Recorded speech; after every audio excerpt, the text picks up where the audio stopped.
Okay, today's message is from the book of Job. And I've heard a lot of messages about Job. I think he's a common theme in many sermons. But most of what I've heard and even read has been from the beginning and the end of Job. We hear that he's a great guy, that he suffered, that he was patient in his long suffering. Ultimately, he's a showcase of faith in hard times. But I'm going to try to give a picture of the entire book. Obviously, I'm not going to read the entire book of Job because, well, we'd be here for a long time. But I'm going to start with this. Who was Job? James mentions him in Ezekiel. And we know in Hebrew, the name Job means persecuted one. We know in Arabic it means the repented one. We're not really sure who authored Job. Scholars typically look at like different textual evidence. They'll look at tone, style, choice of words. But even with that, you can't discern. There's no really known author. Some people point to Moses. And it's likely it's one of the earliest books of the Bible. Even with that said, it's kind of all over the place in its style. So some scholars date it to really early, some date it a little later. There's parts of it they date later, so it's a little bit all over the place. We know likely a big chunk of it was written during the time of the patriarchs, during the time of Abraham, Isaac, Joseph, Isaac. I said Isaac twice. But see, what's the evidence for that? Well, we see that his wealth was determined by his livestock. It's not determined by gold or silver.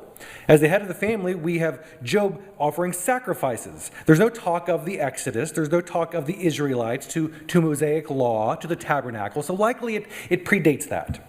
And there's numerous other indicators of fitting in this kind of patriarchal timeline. So what do we know about Job? Well, in Job 1:8, we read about what God thinks about Job. In the first two chapters of Job, he's called spiritually and morally upright. He has a large number of servants. He's wealthy. He's a homeowner. He's a rancher. He's got 7 sons, 3 daughters. He's the family priest. They prayed for them daily. The greatest man of the East, there was no one like him on earth. So says chapter 1, verse 8. In chapter 29, he's called a great friend to God, respected. He helped the weak, an honest judge, a comforter, a good relative. In chapter 31, we see Job making resolutions that he wouldn't commit adultery, that he wouldn't abuse his power, he wouldn't be materialistic, he wasn't deceitful, not idolatrous, hypocritical, wasn't lustful. So the bottom line is this. He was a pretty good guy. He was the best of the best for the time. Ezekiel says, like Noah, one of the greatest. All right, if you can be held up in esteem with Noah, you're a pretty good guy. In James 5:11, he's called the greatest man of perseverance. Yet, he still faced this undeserved suffering. It doesn't mean we're exempt from suffering because of how we live our lives. If you haven't suffered yet, likely you will in your life. In chapter 1, 8 through 11, we read this, "And the Lord said to Satan, 'Have you considered my servant Job, that there is none like him on the earth, a blameless and upright man?'" Right here, he's even God saying, like, my man Job, he's blameless, he's upright, "who fears God," so this is God talking here, "fears me, and he turns away from evil." Then Satan answered the Lord and said, "Does Job fear God for no reason? Have you not put a hedge around him and his house and all that he has on every side? You have blessed the work of his hands, and his possessions have increased in the land. But stretch out your hand and touch all that he has, and he will curse you to your face." So says Satan to God. So Satan's argument is this: Job serves you, God, because he's got what he's got, and he's got this wealth. He's doing all right. The only reason you have worshipers, God, is because you're watching over them and you're prospering them. If anything happens to that, anything derails their prosperity, and they're going to stop worshiping you. They're going to curse you. Keep in mind, Job has no idea that this invisible warfare is happening. No idea that chapter 1 and 2 exist. And we think about that same spiritual, invisible warfare occurring for us. We want to know about it, but we don't. When we have problems, when we suffer, we want to know what's this all about, but we're not privy to what's happening. We're not privy to the throne room of God to know, and we have a tendency to maybe get upset by that because we don't know why. And so Satan's using two weapons. Satan's using this weapon of pain to show God is powerless or that God is angry at us, and he's using pleasure, making God unnecessary. If we have everything we need, man, things are going well, I'm super comfortable, and I don't need God. Since pleasure through wealth didn't turn Job away, maybe pain will do it. See, he has pleasure and he's still honoring God. All right, what if you inject pain into his life? Will that turn him away from God? So then we know that this happens next. We know that Job suffers. In a matter of moments, servants are gone, sheep, camels destroyed, his wealth is gone, and he's experienced family death and grief. All of his 10 kids, every one of his children, gone at once. Physical pain like we cannot describe. Itchy, inflamed boils covering his body. I don't know if you've ever had a boil. I've had some in my life, and they are not pleasant. And to have them covering your body, a loss of appetite, insomnia, hardened skin. Oh yeah, and those boils, there's worms in them. Now this guy is inflicted with pain and suffering, ulcerated innards in his stomach, which would give him this putrid breath. Pain in the bones, fever, emotional pain on top of that because of the loss of a big chunk of his family, depression, troubled thoughts, joylessness, loneliness. Even his wife didn't even want to be around him. And what does Job do as a response? In Job 1, 20 through 22, then Job arose, tore his robe, and shaved his head, fell on the ground, and worshipped. And he said, "Naked I came from my mother's womb, and naked shall I return. The Lord gave, and the Lord has taken away. Blessed be the name." In all this, Job did not sin or charge God with wrong. In chapter 2, after long in the suffering, verse 9, his wife even said to him, "Do you still hold fast to your integrity? Curse God and die." She doesn't want Job to suffer anymore. She sees what he's suffering with, which is this unimaginable suffering that unless you've been through all that, we can't even understand. She's even saying, just go be with God. But his answer is incredible. Verse 10 in chapter 2, he says to her, "You speak as one of the foolish women would speak. Shall we receive good from God, and shall we not receive evil?" In all this, Job still did not sin with his lips. Man, wow, we got to accept good and bad. This is knowing nothing at all of the conversation God had with Satan. Nothing of the spiritual warfare is happening. He's just accepting it and saying, listen, just what it is, I have to accept this as I would good because it's of God. Job 3 says this, to prove This isn't, to prove this isn't a folktale, to prove Job is a real person, we have Job 3. Remember again, Job isn't privy to what's happening. He has no idea what the plan. He doesn't know Satan's schemes, because if we did, life would be a lot easier. If we knew what was happening in the throne room of God, now how things are being moved, I think maybe, I don't know how it would be easier. It would definitely be more enlightening. Literally cursing the day he was born. Chapter 3, verse 11, why did I not die at birth, come out from the womb and expire? In verses 20 through 26, if you would read those, he's longing for death. I feel for him. He's literally talking of being hedged in, not in protection, but confined. No sure path. Man, just imagine that place of despair that he's at. The bulk of the book of Job, if you're reading through it, is this series of rebukes, advice, and such by his so-called friends. So we have these three friends, and another one comes in a little later, giving responses to Job. And we focus on the suffering of Job, and sometimes skip past these conversations right to the end, but they're very important because they reveal some very wrong theology of Job's friends. So the wrong theology, one, that his friends kind of lay out on him is this: a sinful person always suffers. Job struggles with this. A sinful person doesn't necessarily suffer. Job 21:7 reads this. This is him talking. He says, why do the wicked live? They reach old age and grow mighty in power. Their offspring are established in their presence, their descendants before their eyes. Their houses are safe from fear, and no rod of God is upon them. Like, how do these people that are wicked, how do they grow old and have their grandchildren and great-grandchildren, and they're not near God? Verse 10, their bull breeds without fail, their cow calves and doesn't miscarry. They send out their little boys like a flock, and their children dance. They sing to the tambourine and the lyre and rejoice at the sound of the pipe. They spend their days in prosperity, and in peace they go down to Sheol. Now, these guys are living it up here on earth, and they don't seem to have any problems. That's what he's saying. Then they say to God, depart from us. We do not desire the knowledge of your ways. Man, everything is going well for the wicked guy, Job's saying. The wicked guy is living it up. Prosperity. The kids are dancing in the streets, playing their tambourines. And yet they don't seem to have any problems. They've got a long funeral chain at the end. The kids are awesome. This is Job's wrong thinking because of his friends injecting these wrong thoughts.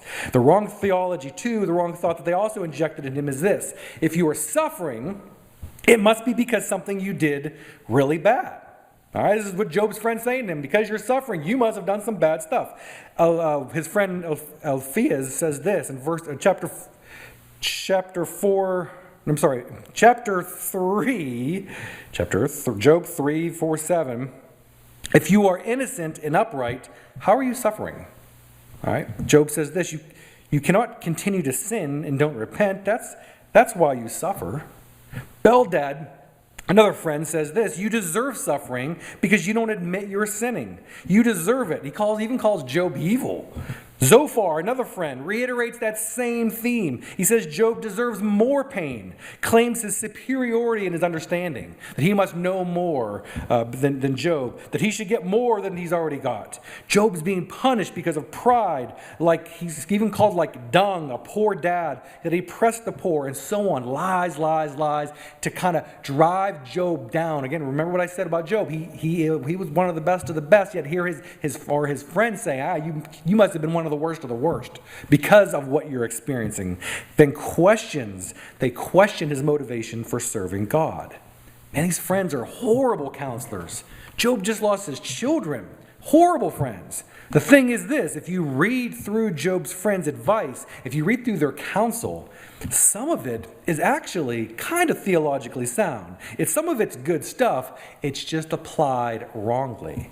There's a reason Satan isn't even mentioned after chapter 2. We have Job given advice from his friends throughout chapter 4. After chapter 2, there's no mention of Satan. Why? Because his influence is alive and well. Satan doesn't need to be standing there pulling the strings. He's got the friends doing it for him. Alive and well through the so-called friends. Third wrong theology is this: if you are prosperous, you must be doing something right, that God is blessing you. Because God can use your pain through prosperity. So think of it, so far we got three things. If you are doing wrong, or hold on, let me go back. If you are a sinful person, you're definitely going to suffer. If you are suffering, you must be you did something really bad. And now, if you're prosperous, it must be because of all the right things you did. But think, and then the fourth one is this: no prosperity. If you're not prosperous at all, well, you must be being cursed by God. All of these points come from his three friends. And we see this in our modern world as well. We see this theology throughout the modern world, that this idea that God is an exacting God, that if you're a really good boy, that if I do really good stuff, that I'll get more prosperity. Now, can God bless me? Absolutely. Is it because of the good stuff I do? Not necessarily. I may do all that great stuff and not be blessed with any wealth. That's not the point. If you're a really good boy, you may still get more suffering. That's just the way it is. Job went through some really bad stuff. So, of course, what in the world did Job do? Well, he thought that he had to be really bad. And so Job's struggle is this: should I believe my friends? Should I believe what I think about God? We see Job lashing out to God. Remember, Job didn't do anything bad. There's nothing he did to deserve this. It's just happened. Job didn't do anything bad to cause this suffering, but he blasphemes God and he sins through the suffering. He thinks, God has wronged me. There's no justice here. He's angry at me. God abuses me. He doesn't answer my prayer. He's cruel. He's trying to kill me. God's not even listening to me. He pictures God as this capricious being that's just randomly striking him down. He assumes he could correct God. We look at chapter 31, verse 35 in chapter 4. Oh, that I had one to hear me. Here is my signature. I'm signing my name to an oath, and I want you to get it, God. Let the Almighty answer me. Oh, that I had the indictment written by my adversary. You know, catch that? He's calling God his adversary, that he is indicting him. He is charging him with wrongdoing, because that's what an indictment is. It's pointing your finger at someone saying, you've done wrong, you're officially charged, and that's what he's saying about God. He's pointing his finger at Job, saying, you were officially charged, you've done wrong, and he's become an adversary to Job, which is completely false. Completely false. Chapter 30, verse 36, surely I would carry it on my shoulder. I would bind it on me as a crown, would give him an account of all my steps. Like a prince, I would approach him. Like a prince, he's demanding an answer from God. You see, in suffering, we demand an answer for God. Job is full of self-pity, full of self-righteousness because of what he experienced and questioning why he's experiencing it. And my favorite part is the very end, is the response from God. God says this basically: hey Job, where were you when I created the earth, the seas, the light? When I send a tornado, Job, why don't you just snap your fingers and you send it away? When it snows too much, why don't you just melt it? I'm paraphrasing, by the way. Do you have the power to do such, Job? In one verse, he says, consider the ostrich, big, goofy-looking bird that can't fly, yet it has wings. Literally the dumbest animal on earth. Why did God create this animal? Well, we're not privy to know that. Like when I lived in California and cockroaches would scurry throughout my kitchen, I have no idea why cockroaches exist, but I assume they exist for a reason. Why did he create them? I don't know either. Job answers in chapter 40, verse 3, Job answered the Lord and said, behold, I am of small account. What shall I answer you? I lay my hand on my mouth. Cocky Job has nothing to say now. The key to Job 42, verse 5, I had heard of you by the hearing of the ear, but now my eyes see you. Therefore I despise myself, and I repent in dust and ashes. So what do we learn? What do we learn throughout? It's not where is God when we suffer hurt and have pain. It's where is our relationship when that happens. It's really easy to say, praise you, Lord, because all these good things happened. Praise you, Lord, because I had a problem and now I don't. I had this disease and now I don't. Praise you, Lord, because I'm not getting sick. But what happens when we do? Does a praise so easily come out of our lips, or do we immediately go to curse him? Or do we immediately go to distance ourselves from him? That's the message of Job. Job maintains his integrity. He doesn't sin. He doesn't compromise his faith. He maintains despite what has occurred. Think about the times we're living in right now, the unnecessary or the We have no idea what's going to carry forth this next year. There might be some of us that get sick. There might be some of us that get very sick. But throughout, we don't curse him. We maintain our integrity. We don't compromise our faith despite what happens or what will happen. Sometimes the only answer is that God is the only answer. All right, thank you.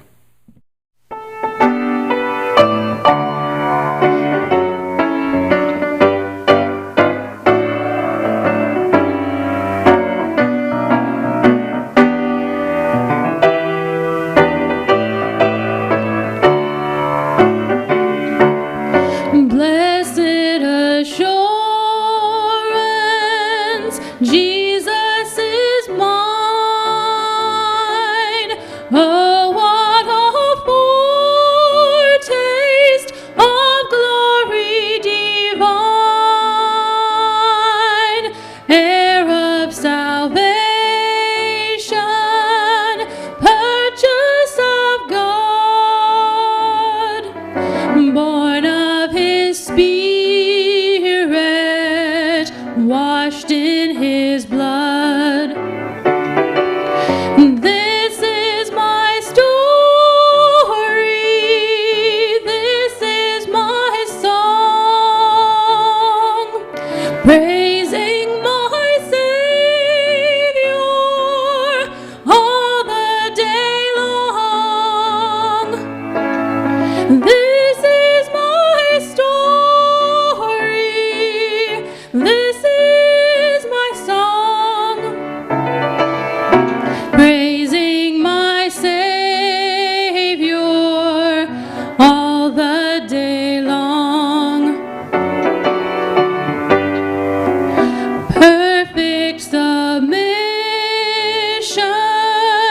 perfect delight, visions of rapture now burst on my sight. Angels descending, bring from above echoes of mercy, whispers of love. This is my story, this is my song, praising my Savior all the day long. This is my story, this is my song, praising my Savior all the day long. Perfect submission, all is at rest. I in my Savior am happy and blessed, watching and waiting, looking above, filled with his goodness, lost in his